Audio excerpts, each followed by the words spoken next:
Hello, beautiful humans. My name is Annie, and this is Holy Hell Hope. So, as an expert weirdo and spiritual specialist, I very much enjoy using tarot cards as my medium of choice, but I also respect that tarot cards don't mean a damn thing to most people.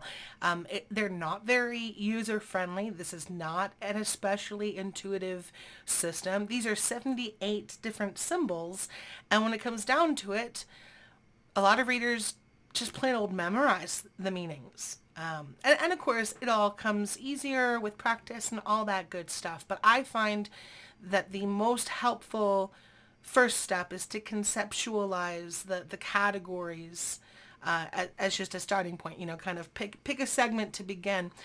78 symbols is an awful lot. 22 of them are what is called the major arcana, and 56 are what is called the minor arcana. And that would be 16 court cards, those being people, the page, the queen, the king, etc. And then a bunch of just, the one of cups and the 10 of swords, all that good stuff. So what I'm really getting at is that one day my husband asked me, hey, what the heck? This card gets an actual title, the Fool. Don't know what that means, but this card doesn't say anything except for some numbers and some dude. And I'm like, that's a good point. I should probably explain the difference. The most essential distinction between the minor arcana and the major arcana, which would be that category with the titles, is that these are material and abstract messages. So concrete and abstract. Things that are happening in real life on Earth, things that are, forces of nature, events external to ourselves, things that happen to us. As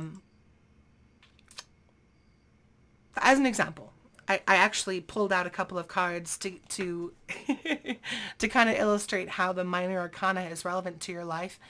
So the Ace of Pentacles, the ace simply being number one of this suit, this card can mean that you have got some money coming in, that you're about to, I don't know, get a card in the mail from your grandma with a check in it.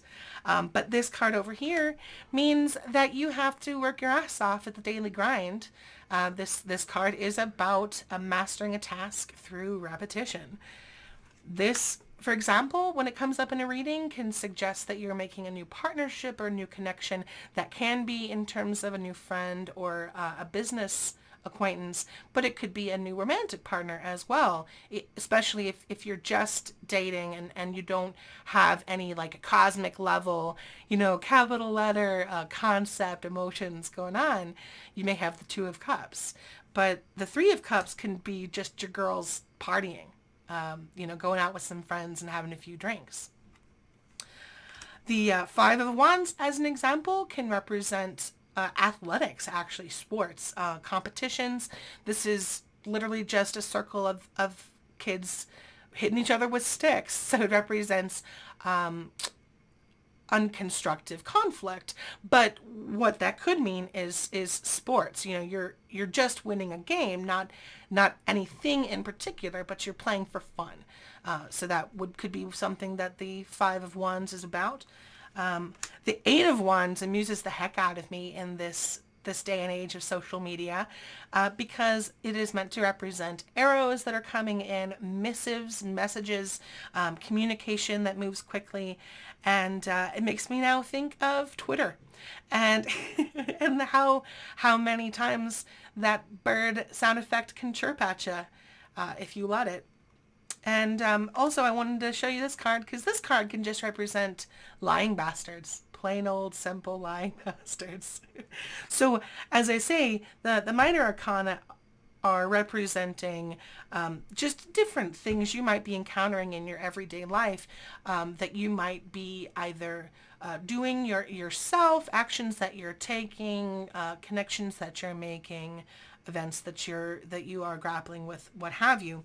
The major arcana, which I used to enjoy calling the trump cards until that word was ruined forever. The major arcana represents the big idea stuff that works on you.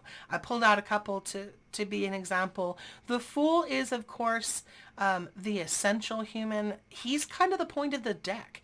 This is the beginning of the major arcana and represents the proto-human. So when this card pops in a new reading, it could just represent you need a fresh start, move to a new place, take a new job, take a leap of faith in some way.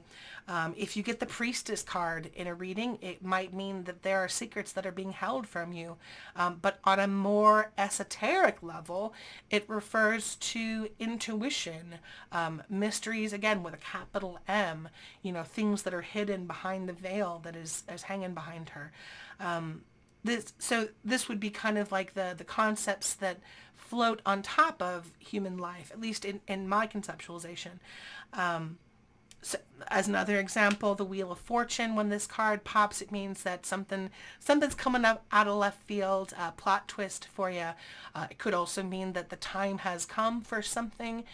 May represent the passage of time in terms of divine timing, which is a phrase that is used by plenty of folks who would try to stay hopeful in the face of ongoing distress. The Wheel of Fortune can be reassurance that the time will come. That there is a time and a place for events to occur. This could mean literally the justice system. So again, that big picture sense of being the system that surrounds us. But it also represents the idea of trying to discern right from wrong and make decisions in your daily. Death can of course represent an actual physical death, but mostly means that something has come to an end. It sometimes is something that you need to choose to do, but the death card represents the presence of the energy of endings, of either a necessary or an inevitable conclusion and transition into something new. The Tower card, a lot of people are familiar with because it's freaking scary. The Tower card can represent actual acts of God, forces of nature, cataclysms, the lightning strike, hurricanes, tornadoes, something that is utterly devastating and outside of your control. And then just because it's better to end on a high note, I also wanted to pull the Sun because this is also a good card that's recognizable for a lot of folks because it represents very obviously just some joy, light, jubilation, vibrance, etc., etc. So when it comes down to the major versus the minor, something that I find to be helpful to kind of frame it all is that if you have a reading where it seems like almost every single card is minor arcana, which for me is kind of a bummer because I really am a fan of the big players, the big idea majors. But when you do have a reading that's primarily minor arcana, then the good news there is that this is a completely empowering situation. These are all material, concrete issues, things that are happening in real life that you are empowered to do something about. And on the flip side, if you have a reading that is mostly major arcana, that does not mean that things are happening to you and you're off the hook and life will just take care of itself. But it does mean that there are some very major forces and powers in play for you. These would be major energies that are either, affecting you willingly or not, but more than that, energies that you can choose to harness in any given situation. So, that's kind of just a brief overview of major v minor arcana. And as mentioned, I am Annie and this is Holy Hell Hope. If you are interested in a private reading from me, please contact me at holyhellhope@gmail.com. And in the meantime, many blessings to you, my friend.